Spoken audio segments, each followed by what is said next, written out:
Hello दोस्तों, आप सभी को मेरा प्यार भरा प्रणाम। मैं निमा कांडपाल। आज के ब्लॉग की शुरुआत हो चुकी है शाम से। तो अभी मैं और शाम ईजा से बजे को दिन से शाम मतलब कि मेरे को 2 बज गए हैं। 2 बजे के बाद शाम ही हो जाती है। तो अभी मैं और ईजा आ रखे हैं भिक्कू काटने मालघर वाली चाची के पेड़ में से। हमारा तो भिक्कू सब लगभग लगभग खत्म ही हो चुका है। एक घर पर ही बचा है, एक पेड़ घर में और एक पेड़ नाव पर बचा है। तो हम मालघर वाली चाची के उसमें आ रखे हैं। वो भी हमसे उन्होंने बोला, कनौ वाली पुष्पा दी ने बोला कि तुम काटो इसको। हमने कहा काट ले। होने को इसमें कुछ नहीं और का है, खाली लकड़ी लकड़ी ले जाने और के हैं। पर जो भी है टाइम कट जाएगा इससे हमारे गायों का। तो आज ईजा के हाथ में हो रही है दर्द।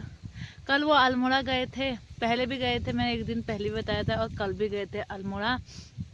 तो कल तो वो पूरा दिखा के आए। और पहले गए थे जब जिस दिन, उस दिन बेस वालों ने उनको हाथ भी नहीं लगाया, दूर से ऐसे पूछ दिया कि क्या हो रहा है। उन्होंने बोला मेरे हाथ में दर्द हो रही है। तो उन्होंने ऐसा बोल दिया कि तुम हाथ ऊपर नीचे नहीं करोगे तुम्हारा हाथ चिपक जाएगा। डॉक्टरों को भी तो ऐसा मर रखा है जो मरीज को ठीक से देखते नहीं है। कल ये डिस्ट्रिक्ट में गए थे, वहाँ का डॉक्टर इतना अच्छा था, उन्होंने पूरा हाथ हाथ में ऐसे लगा के देखा। तो वो बोल रहे थे कि तुम्हारी नस जो है अंदर की वो फट गई है। इन्होंने हमारी शादी के टाइम पर कुछ काम किया होगा, उस टाइम से इनका हाथ में दर्द था। और बीच में पिछले साल मतलब कि ख़त्म हो गया था दर्द, इस बार और चालू हो गई है दर्द। तो 2-4 दिन से काफ़ी तेज़ दर्द होने लग गए थे। तो मैंने इनसे बोला जाओ जाओ अल्मोड़ा, ये कल गए थे तो ये दिखा के लाए। तो उन्होंने बोला आपकी नस फट गई है।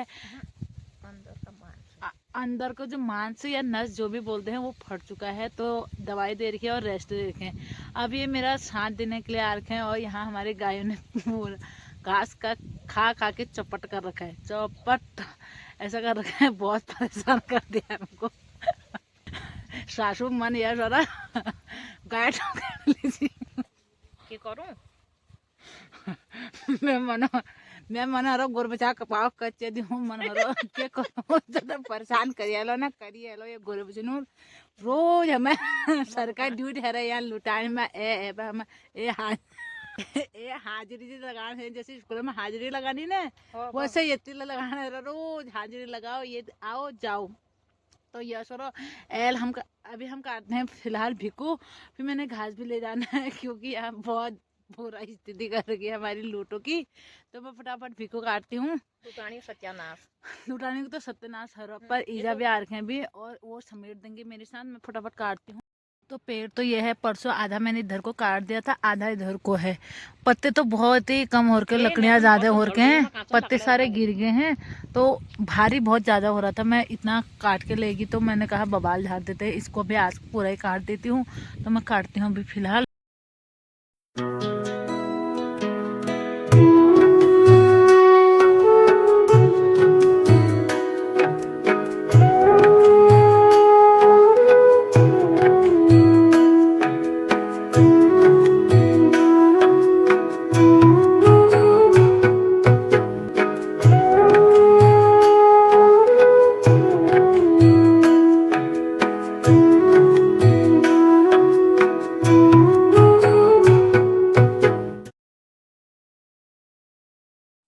तो जैसे जैसे मैं काट रही थी भिक्कू, ईजा बोल रही थी तो ढंग से काट ढंग से काट, क्योंकि इसमें बहुत ही बेकार टहने बना रखे थे जिसने पहले बार काटा होगा इसको। तो मैं जैसे तैसे काट दिया था। फिर मेरे हाथ भी बहुत ही वो हो गए थे, मतलब कि क्या कहते हैं, चिरोड़ी गए थे, हिंदी में पता नहीं क्या बोलते हैं। तो मुझे बहुत जलन भी हो रही थी, मैंने काट ही दिया था जैसे तैसे। ईजा बटोरी थी नीचे से, एक हाथ से, एक हाथ तो उन्होंने लगाना नहीं है तो एक हाथ से बटोरी थी नीचे से।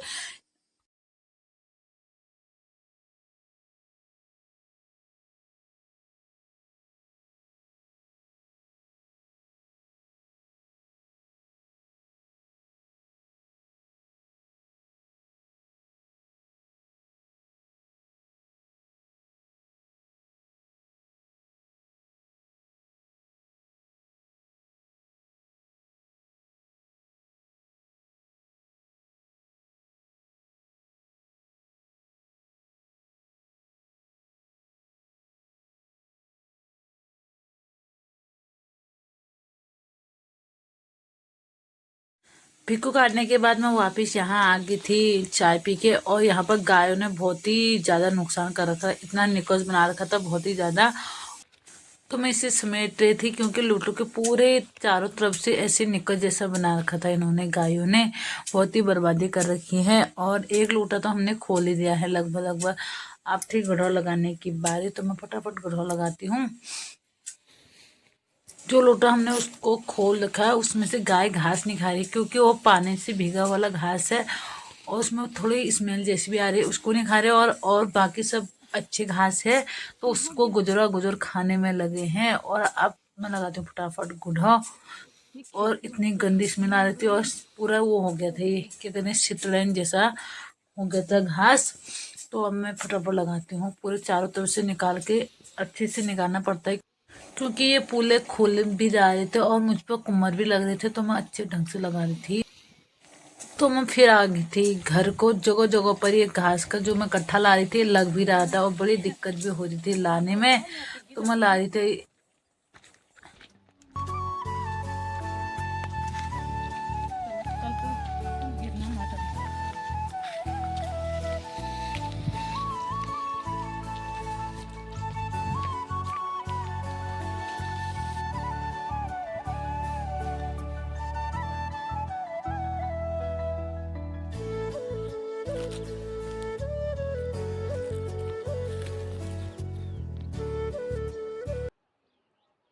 तो जैसे मैं घर आई तो ईजा ने उबाल रखे थे शकरकंद, वो परसों अल्मोड़ा से लेके आ रखे थे। तो देखते हैं खाने में कैसे होते हैं, मैंने तो आज तक पहले खाए कभी नहीं है, तो देखते हैं कैसे होते हैं। तो मैंने जैसे चखे तो मुझे अच्छी नहीं लगी। अभी तो पूरे बादल लग रखे हैं और पूरे गांव का अच्छा सा व्यू आ रहा है यहाँ से। ये दिन तक तो चटक वाली धूप लगी थी, अभी हल्के हल्के बादल लगे हैं, लेस जैसे लग चुके हैं। तो अभी मैं आ रही हूँ मंदिर पर, तो फटाफट दिया बाती करते हैं। यहाँ दिया जला भी रखा है पहले। तो अब चलते हैं मंदिर के अंदर। तो यहाँ मेरे से पहले आए होंगे लोग, दिया बाती करके चले गए हैं। अभी लाइट नहीं आ रही तो बल्ब भी नहीं जल रखे हैं। तो घास लाने के बाद मैं अभी आ गई हूँ मंदिर पर। आजकल चल रखा है माघ का महीना, तो यहाँ दिया जल जाए तो बहुत अच्छा होता है। तो यहाँ से दिखाते हैं अभी का व्यू। तो जब लाइट आ जाएगी तो यहाँ जला ही देते हैं लोग मंदिर में लाइट। तो अभी मैं फटाफट करती हूँ दिया बाती। यह है हमारा मंदिर हरदान का, मैया जी का, कालिका मैया का मंदिर है ये। तो मंदिर से आने के बाद मैंने सब्जी बना दी थी, फिर थी आटा गूंदने की बारी। तो मैं फटाफट गूंद रही थी आटा, और ईजा हाथ सेक रहे थे बाहर पर। उनको गर्म बोतल का पानी होता है उससे सेकने को बोल रखा है, वो आग से सेक रहे थे बाहर पर, और मेरे से बोल भी रहे थे कि कैसे मैं ये हाथ को बांधूं। तो मैं बता रही थी पहले इसको गले में डालो, इसे हाथ बांधो और अच्छे से सेको, जिससे तुम्हें राहत मिलेगी और दर्द कम होगी। तो मैं गूंद रही थी आटा, तो मजाक मजाक में मैंने आटा भी गूंद लिया था और बातें करते रहे। तो यहाँ पर मैंने खाना खाना खिला के दूध गर्म करके आग बुझा रही थी मैं। तो क्योंकि कोयले भी बहुत ही ज़्यादा हो गए थे, हम एक अगेटी अंदर ले गए थे तो कुछ यहाँ पर हो गए। इनको तो मैं नहीं लेगी, ऊपर हम पहले ले गए थे आग सेकने के लिए। फिर हम चलते हैं अंदर को। तो यहाँ पर मैंने इतने सारे बर्तन मल दिए थे। फिर मैं अंदर जाके देख रही थी कि प्रशांत खेल कर रहा है दादा के साथ, और हम सभी जने आग सेक रहे थे। फिर ये मेरे से बोल रहा था चल सोने चल सोने चल।